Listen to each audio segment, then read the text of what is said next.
Thierry Bonjour. Gibert, vous êtes directeur régional Enedis en Aquitaine. Comment se traduit le rôle tenu par Enedis dans la transition énergétique qui est voulue par le Conseil régional pour les années à venir? Alors, le réseau électrique est un élément essentiel de la transition énergétique. Le rôle d'Enedis et des smart grids, c'est-à-dire des réseaux intelligents du futur, est de trouver des solutions pour rendre réalisables un certain nombre d'enjeux qui sont absolument essentiels pour la réussite de la transition énergétique. Alors le premier de ces enjeux, c'est naturellement l'intégration des énergies renouvelables sur le réseau. 95% de l'énergie renouvelable photovoltaïque ou éolien est raccordée sur le réseau d'Enedis. Donc il y a un gros enjeu de raccordement.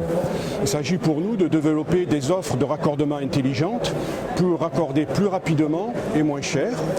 Il s'agira aussi pour nous de trouver des solutions de flexibilité sur le réseau pour accroître les capacités d'absorption du réseau et d'intégration de ces énergies renouvelables au réseau en minimisant le plus possible les travaux.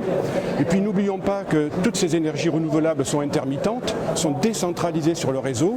Et donc le rôle du réseau, ça sera de prendre en compte cette complexité pour que puisse bien se coordonner sur le réseau à la fois une production décentralisée et intermittente, mais aussi une production centralisée et permanente, et pour que tout cela soit imperceptible pour l'ensemble des consommateurs d'électricité en France. Le deuxième enjeu qui est très important, c'est celui de nouveaux usages de l'électricité, en particulier la mobilité électrique. La mobilité électrique, c'est, à une échéance de quelques années, plusieurs millions de véhicules électriques qui vont circuler en France.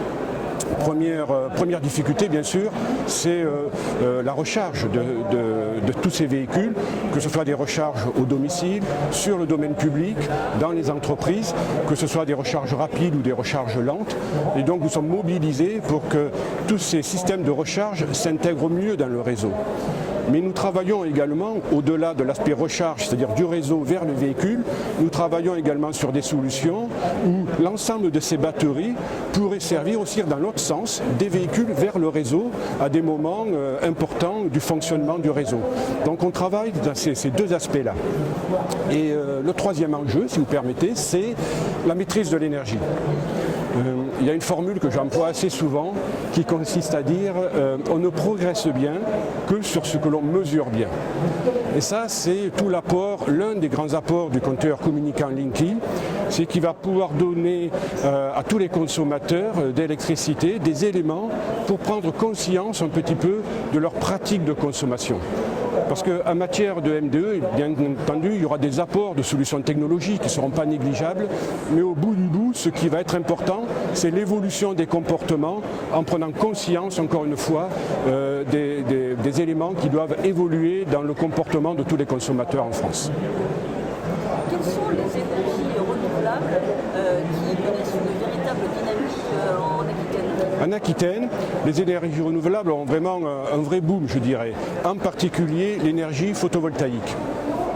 Sur le secteur de l'Aquitaine, les énergies photovoltaïques se développent vraiment de façon très très significative. La Nouvelle-Aquitaine est la première région en matière de photovoltaïque en France.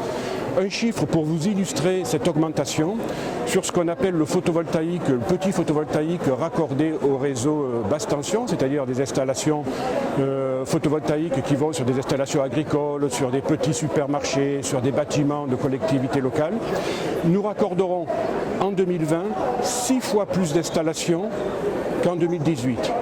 Le nombre d'installations est multiplié par 6 en 2 ans. Donc c'est vraiment une vraie dynamique qui s'installe actuellement sur la Nouvelle-Aquitaine. Et en quoi, comment le réseau Enedis, selon vous, permet-il d'optimiser cette transition?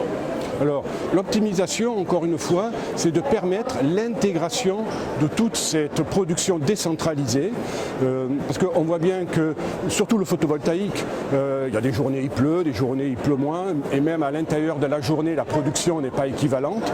Eh bien, notre rôle, ça sera de faire en sorte que toute cette énergie, qui n'est pas forcément prédictible plusieurs jours à l'avance, puisse être intégrée sans que personne ne s'aperçoive de rien, puisse être intégré et consommé de façon tout à fait comme aujourd'hui, encore une fois, sans effort particulier de la part des consommateurs.